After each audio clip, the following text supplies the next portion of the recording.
In this video, I'm going to show you how to remove shared file from Google Drive.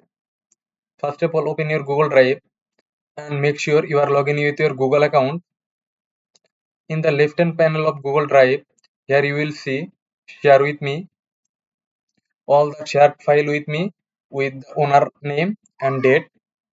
To remove share file, click on the file.